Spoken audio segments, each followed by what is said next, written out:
আসসালামু আলাইকুম viewers, welcome back to Samira সানজানাই। কেমন আছেন সবাই? আশা করি সকলে অনেক ভালো আছেন। আবার নতুন একটা রেসিপি নিয়ে আপনার মাঝে চলে আসলাম, চিকেন টিক্কা রেসিপি। আশা করি আমার এই রেসিপিটি আপনাদের কাছে ভালো লাগবে।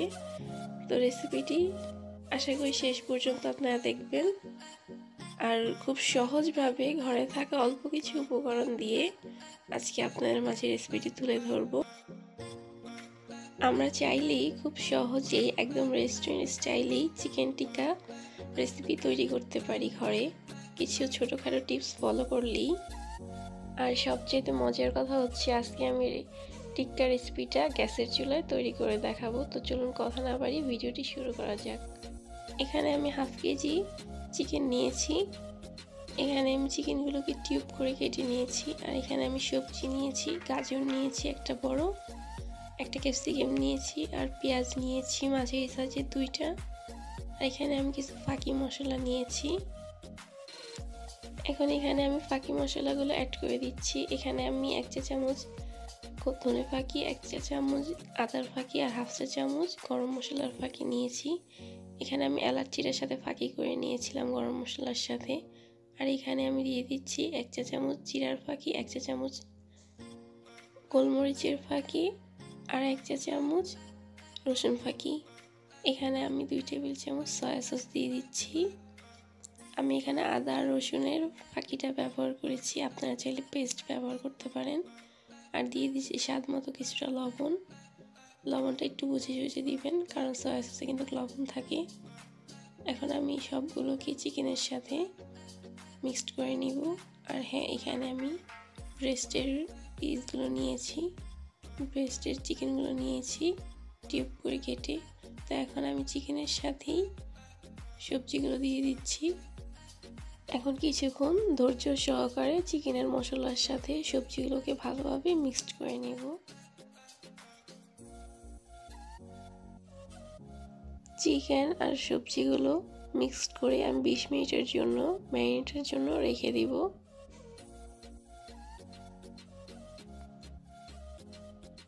তো আমার এটা মিক্সড করা হয়ে গেছে। এখন এটাকে আমি 20 মিনিটের জন্য ম্যারিনেটে রেখে দিচ্ছি। আমার 20 মিনিট পর আমি আবার চলে আসলাম। এখন আমি এটাকে হাত দিয়ে ভালোভাবে আবার একটু মিক্সড করে নিব। আপনারা চাইলে এটাকে আগে চিকেনটাকে ম্যারিনেট করে রেখে 15 মিনিট পর সবজিটা অ্যাড করতে পারেন, কিন্তু আমি তা করলাম না। আমি একসাথেই সবগুলো মিক্সড করে নিয়েছি, তাতে করে কি হয়, ভালো একটা ফ্লেভার আসে। তো এখন আমি এগুলাকে একটা একটা করে সাজিয়ে আপনাদেরকে দেখাচ্ছি আপনাদের সুবিধার জন্য। আপনারা আপনাদের পছন্দ মতো সাজিয়ে নিতে পারেন।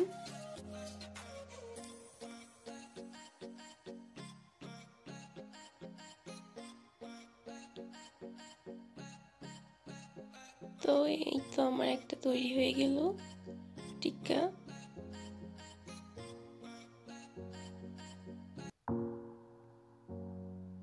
আপনারা দেখতে পারতেছেন আমি কিভাবে নিয়েছি। সেম এরকম ভাবেই আমরা চাইলে খুব সহজেই করে নিতে পারি। তো আমি এভাবেই বাকি সবগুলো টিক্কা করে নিব এখন। তো এই তো আমার সবগুলো হয়ে গেছে বানানো। এখন আমি এগুলাকে তেলে ভেজে নিব। তো চলুন মূল কাজে যাওয়া যাক। এখানে আমি একটা ফ্রাই প্যান নিয়েছি। ফ্রাই প্যানে আমি আগে থাকতেই তেল গরম করতে রেখেছিলাম। তো আমার তেলটা গরম হয়ে গেছে। এখন আমি এর মধ্যে টিক্কাগুলো দিয়ে দিচ্ছি। দেওয়ার সময় একটু সাবধানে দিবেন, কারণ তেল ছিটে, এতে ভয়ের কোনো কারণ নেই। তো আমি এখানে সবগুলো টিক্কা দিয়ে দিয়েছি। আর তেলটা একটু উপর নিচ করে দিবেন। তো এটাকে আমি এখন 5 মিনিটের জন্য অপেক্ষা করব। আর চুলাটা একদম বেশি বাড়ানো যাবে না, মাঝারি আঁচে রেখে ভেজে নিতে হবে। তো এখন আমি এগুলাকে হাতের সাহায্যে উল্টিয়ে দিচ্ছি কাঠির মধ্যে ধরে। আমার সবগুলো উল্টানো হয়ে গেছে। এখন আমি সেম একইভাবে তেলগুলোকে উপর নিচ করে দিব। এগুলো আমার প্রায় হয়ে এসেছে। তো এখন এগুলোতে আমি টমেটো সস ব্রাশ করে দিব।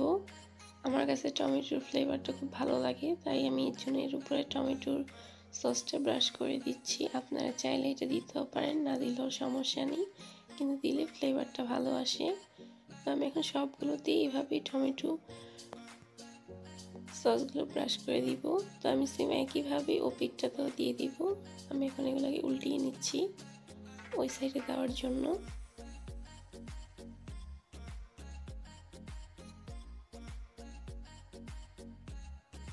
তো আমি এখন এগুলো উল্টানো হয়ে গেছে, আমি এখন এই সাইডেও টমেটোর সস ব্রাশ করে দিব।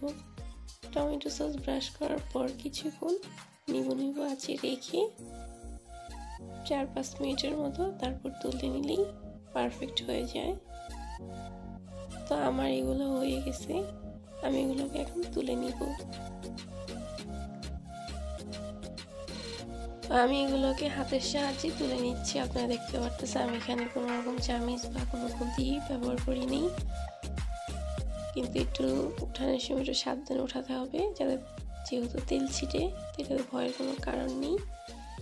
এই তো আমার পারফেক্ট চিকেন টিক্কা রেস্টুরেন্ট স্টাইলে তৈরি হয়ে গেল গ্যাসের চুলায়। আশা করি আমার এই ভিডিওটি আপনাদের কাছে ভালো লাগছে।